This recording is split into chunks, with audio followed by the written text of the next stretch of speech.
everyone, welcome to Lizzie's Little Library and the Newbery Project. Today's book is the 1977 winner called Roll of Thunder, Hear My Cry by Mildred D. Taylor. The internet tells me she's still alive, and she was born in 1943, which means she won the Newbery at age 34, which is super impressive. And the Newberys are killing me.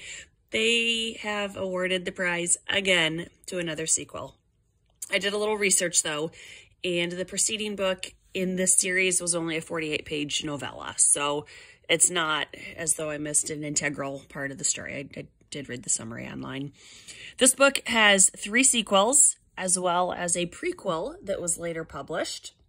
Also, according to Wikipedia, I thought I might have previously read this book, but just a few pages in, nothing was familiar, so I'm going to guess that no, I didn't actually read this one previously.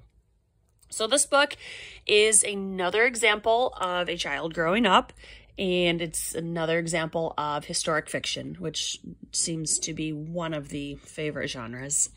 Our narrator is a girl named Cassie. She is a 4th grader living in Mississippi in 1933. She and her 3 brothers are walking to the first day of school. Their school runs from October to March because so many of the kids need to work on the cotton fields.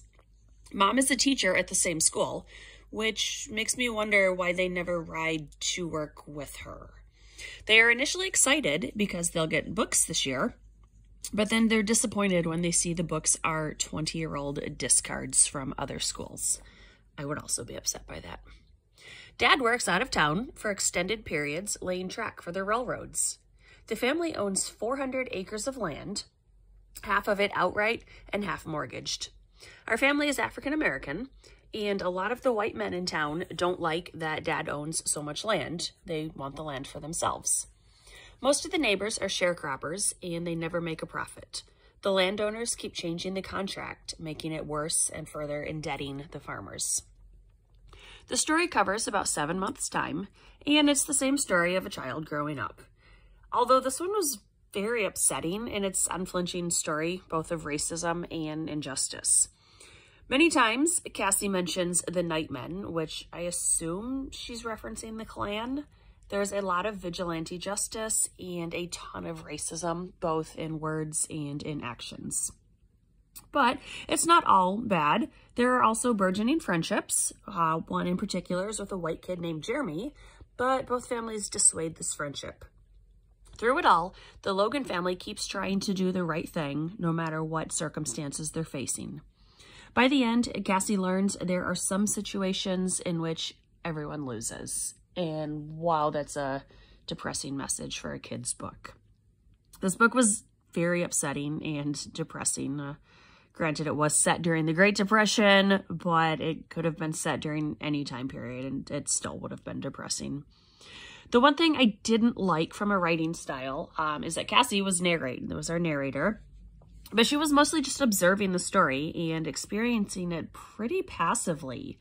I would have made her a more active participant or changed it to an omniscient narrator or flipped it so we got different narrators for each chapter. A lot of different ways to do this, but I would have taken the focus off of Cassie. This book, my copy is actually a ex-school library copy. It is a 5.7 reading level, worth a whopping 10.0 accelerated reader points.